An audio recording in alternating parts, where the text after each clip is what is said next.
Hello everyone.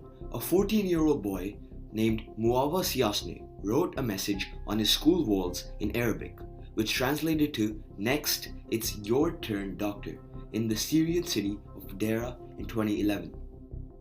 This message was referring to the president, Bashar al-Assad, who was acting like a dictator and is still the president of Syria till this day. But little did he know that this message would go on to spark a deadly civil war that would last 10 to 12 years and take the lives of 500,000 people. It would bring many terrorist organizations and superpowers from around the world directly and indirectly into conflict. In this episode, we will understand exactly this: how a 14-year-old boy's 5 words in Arabic sparked this massive Syrian war. So, once the boy wrote that message saying, "Next, it's your turn, doctor," police forces arrested and tortured him and a couple of other teenagers that they felt assisted him in writing that message. And if you're wondering why he wrote doctor, that's because the president had studied medicine in London, which is why people used to call him doctor. And once the news of this incident spread, the people of Dera took the streets to protest against the police force and the government. These protests were mostly peaceful. Now, seeing the protests in the city, the government sent loads of forces that attempted to end the protest with force. Some protesters were killed because of the government's harsh response. This caused nationwide protests in Syria. As protests spread and grew, the government's crackdown intensified. By mid-2011, the situation had escalated into an armed conflict as some protesters took up arms. Some police and army officers in Syria were also unhappy with the Assad regime. So these military officers and soldiers formed the Free Syrian Army, or FSA, which aimed to overthrow the Assad regime. Soon, the protesters and the citizens also joined this Free Syrian Army. This conflict continued to intensify, where on one side we had the Syrian government or the Assad regime, and on the other we had the protesters and the FSA. And here's when the FSA got a big boost. Many extremist groups that were against Assad directly joined the Free Syrian Army. Approximately 100,000 personnel from these extremist groups were sent to help the Free Syrian Army. They also provided weapons and some technologies which helped the FSA fight against the Assad regime. One of these extremist groups, ISI, or the Islamic State of Iraq, which was fighting against the Iraqi government, directly supported the FSA. It is believed they did this to increase their network and help the Sunni Muslims in Syria. Eventually, this ISI was renamed to ISIS, or ISIS, standing for Islamic State of Iraq and Syria.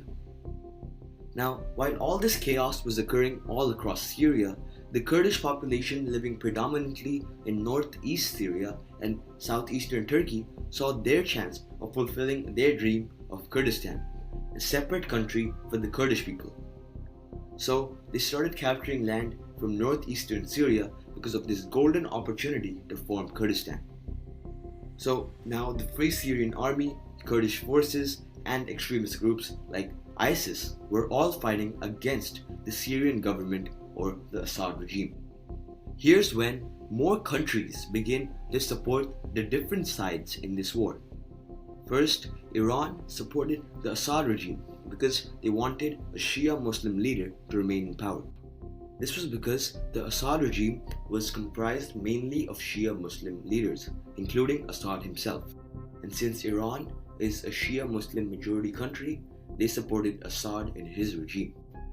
The neighboring Sunni Muslim majority countries supported the FSA because Assad and his regime were mostly Shia Muslim and they wanted them to be thrown off power. They provided huge amounts of weapons and money to the FSA. They hoped Assad would be kicked out of power. Next, Russia supported the Syrian government because of their close ties with Assad.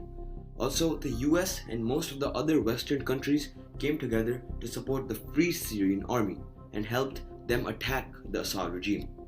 Soon enough, Syria had become a battleground with many countries and extremist groups from around the world fighting for their own interests. The Assad regime was trying their best to gain control of the situation, along with the support they were receiving from Iran and Russia. But they were not able to, so they decided to use chemical weapons.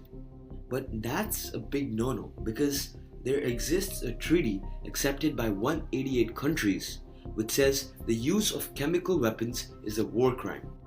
And although Syria hadn't signed this treaty, the use of chemical weapons from Assad drew international condemnation. Although no legal action was able to be taken against Assad because of Russia's support, the US responded by performing airstrikes in Syria under President Obama.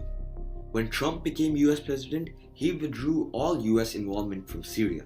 But Assad again used chemical weapons at this time, so the US again conducted airstrikes in Syria. As of today, the conflict has reached a stalemate, with the Assad regime controlling most of Syria. Extremist groups control small pockets of areas in Syria, and Kurdish forces control parts of northeast Syria. It is estimated that in this war, more than 500,000 people lost their lives. Also, most of Syria's infrastructure has been completely destroyed and has led to a rise of terrorist attacks in various countries. Today, more than 80% of the country's population lives below the poverty line, and Syria still remains an unstable place. Thousands try to escape the country each year because of the horrible situation. So, that's it for this episode on the Syrian War. I hope you learned why this war occurred, the many elements it contained, and its devastating impact. Thank you for listening.